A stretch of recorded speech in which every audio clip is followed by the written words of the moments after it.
So I wanted to make another post-chemo update video, mostly because I've been just feeling really down, and I think a lot of it has to do with chemo brain, especially at work. I've been noticing that when I'm writing emails or when I'm trying to write reports or documents, it just takes me a lot longer to write these sentences, and often I'll rewrite the sentences multiple times, and that's been happening since I finished chemo. But I don't know, maybe I just felt like I would have been 100% healed from it by now. I just think maybe I thought it'll be over, but I don't know if maybe part of my sadness is realizing that I might have to live with some kind of chemo brain for the rest of my life because of all the jobs I'll probably go into and my interests and all that. Just require me to be writing all the time or to be talking about lots of different things and having to try to communicate things really clearly, and so you really need your brain 100% switched on for that kind of stuff. And chemo brain has been really affecting me, and a lot of it really has to do, and I think the core of my issue is my ability to convey messages or convey ideas has just been a bit compromised. I feel like I just struggle more with it, even simple things, even simple emails. Like I'm doing it, like I'm doing the task, I write the emails, and as far as I know, they make sense, but it just takes me a lot longer, and I have to, as I said, rewrite the sentences, and I know the first time that I write it, I'm gonna have to rewrite it all, and I guess I just get frustrated with it because by the end of the email, I've rewritten it a few times, and I just think I don't care anymore. Like, they don't have to understand me. Maybe I sound like an idiot. And then there's all that negative self-talk about how, potentially I'm sounding really stupid. But then I have to put all this effort and investment into positive self-talk, and that's really exhausting. And so I think I'm just really exhausted with the way that I've been having to talk to myself, I guess, both positive and negative at work, when I'm with friends, and sometimes I come back from social events and I just think, I just screwed up all those sentences, and I know that I screwed up this, story that I was trying to tell, and I know it doesn't really matter, and people get what I'm trying to say, but I don't think that's really the point. I think it really just reminds me of cancer. It reminds me of chemo every time I stumble or every time I don't do something the way that I would have done before, because it's, I make mistakes at work, and I feel like I probably am making more mistakes than I would have if I hadn't had cancer at this time. And it's really easy to dismiss those kinds of thoughts about, the number of mistakes, even though I have those thoughts a lot, but it's harder to dismiss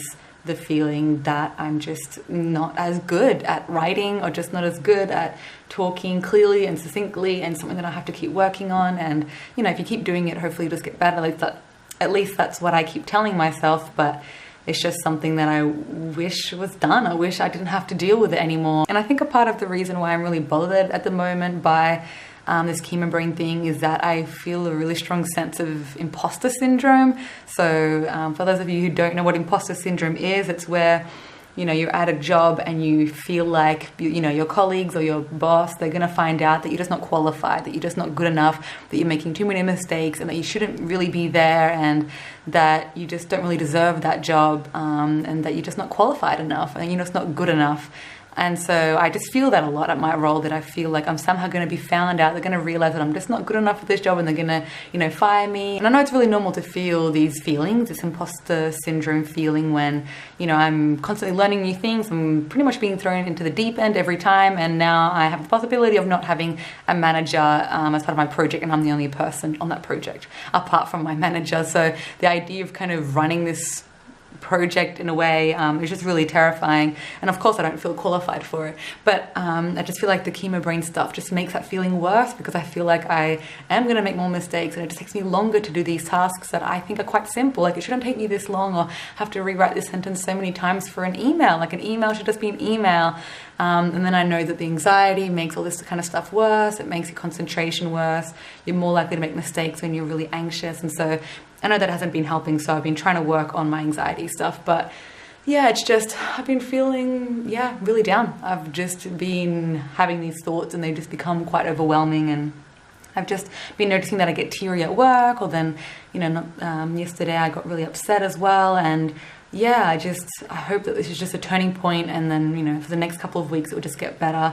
I know other things in my life are a little bit busy and hectic, so I think there's a combination of stuff that have just made these feelings worse. I just wish recovery from chemo and cancer treatment was just really clean and simple, and at the very least everyone had the same amount of days that they needed to recover, or that they could give me more answers, because I've asked my oncologist about this and he was a bit vague. He just says that for some people it takes longer for them to recover, and for other people, they kind of live with aspects of chemo brain for the rest of their life, and that mindfulness and meditation can be very helpful for a lot of people. And so I know there are a few things like meditation and other things that I can look into to help me, and ultimately just continually doing that task will help my brain reconnect and create those neural pathways and make that task easier over time. But I guess I'm just worried that it won't. I'm worried that I'm constantly going to have to struggle with this for the rest of my life. And I know that wouldn't be the worst thing in the world, but in a way it kind of would be for me. If I got a hip injury and I couldn't run or I couldn't do certain exercises, that wouldn't really bother me. I probably wouldn't even notice it that much, because to be honest, I don't exercise that much.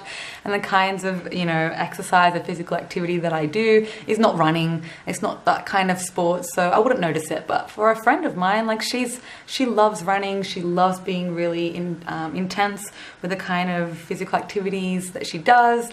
She just loves all of that. And so the idea of for her having a hip injury that might restrict the options that she has when it comes to exercise would be awful. She would get so upset, she would get so depressed, and it'd be really hard for her. But for me, that wouldn't be the case. But for me, the idea of having to have this chemo brain for the rest of my life really bothers me. Just so many of my interests, I want to write creatively again, and I still really struggle with that, even though I've gotten a bit better. I want to work in research, and research is a really kind of perfectionist type of role. There's minimal space for mistakes, especially with the kind of research that I'm interested in, that there's a lot of money invested from the government, and you have to try to think about all these different things that could be influencing your results, and things that might affect the research or the experiment. So you have to always kind of be switched on in that way, and you're constantly writing reports and writing journal articles or ethics applications, and a lot of it is just really high intensity academic writing. And so having this issue is such a barrier and such a problem for me because of that. I think that's another reason why, as much as I love research, I also really love counseling, and I think that's why I really want to go into that next year, if possible, if I am accepted in the program at my university. So fingers crossed that happens, because I think that this chemo brain and anxiety thing and imposter syndrome thing just gets worse because of the job that I'm in. And I feel like I'm constantly being judged in the way that I write, and how eloquent I write, and how succinctly I write. And so I feel like just changing up my own job day to day would be awesome. And so fingers crossed I get into that program at the end of the year. That's enough about chemo brain. I could talk about it and rant about it for hours, but I'm not going to do that. The other thing that I wanted to talk about that I don't think I talked about in a different vlog was that I actually had another incident of neuropathy, I think.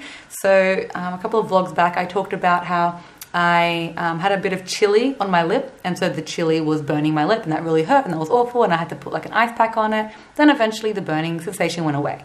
And then in my finger, inside my finger, it felt like it was burning hot, like the chili, like the same sensation that I had on my lip. I had it in my finger, and it didn't go away all night, and I had to sleep with an ice pack on my hand, and in the morning that awful feeling went away. But my hand hadn't gotten burnt, and the feeling was very deep, as if I had a deep cut, and then I'd put chili in there. It was really, really awful.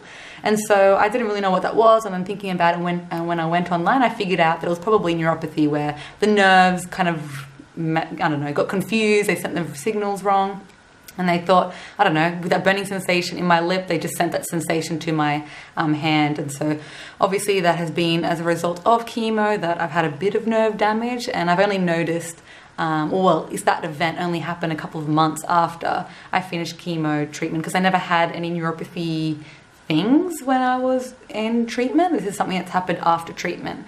And so maybe a month ago, I'm not quite sure how long it was, but about a month ago, my dog was running around, and he seemed really agitated, and he didn't really, he was just shaking and trembling a bit, and he was kind of biting at his leg. And so I thought maybe that he had a thorn or something on his fur. So I went and tried to look to see what was happening and see if there was something in his mouth maybe. Like maybe he'd, I don't know, tried to eat a cockroach. I don't know. Sometimes my dogs do that. They're gross. So I was looking around and I couldn't see anything in his mouth, and then I was looking in his leg and I couldn't feel anything obvious.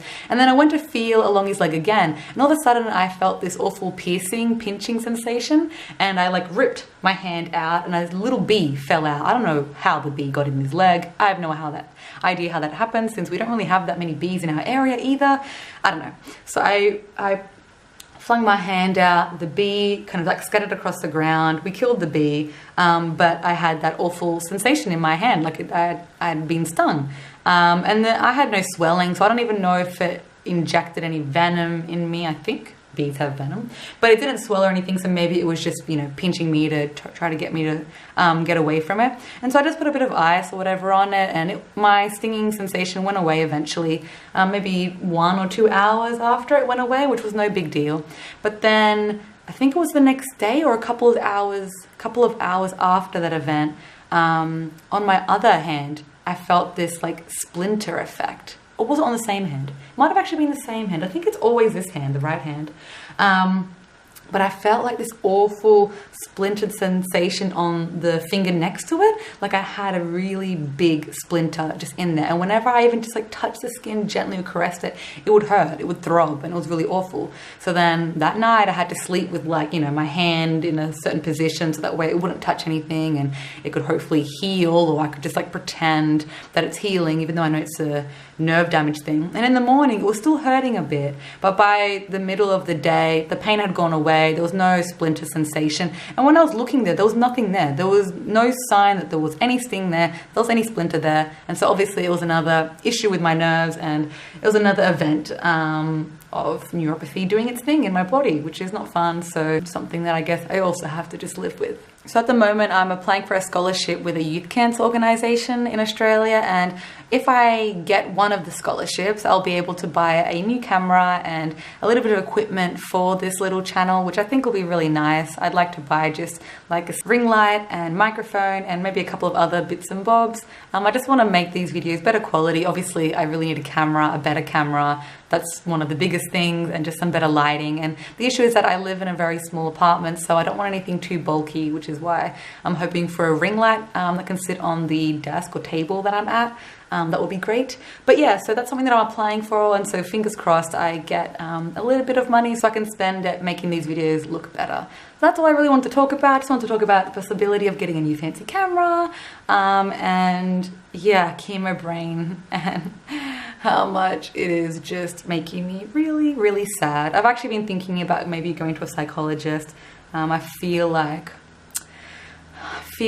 you know, I'm heading down, and maybe I'm going to bring myself up now. But yeah, it's something else that I really want to do. I want to go to the doctor anyway to get a blood test, see if my levels are all right, because I know that I was suffering from a bit of exhaustion, which was from iron, I'm pretty sure, because as soon as I started taking iron supplements and eating a bit more meat, I found that I immediately felt better. So yeah, fingers crossed I don't have too many deficiencies, but that's something that's really important, to make sure that your vitamins and all that are up to scratch, and if you need to take supplements, to take them. And I'm also hoping that maybe that will help with my chemo brain. So thanks for watching, and I'll see you in the next video. Bye! So many cancer survivors experience this. It's really common, but even though it is kind of a cliche or something that is so common, it is just so real. Like, it's just something that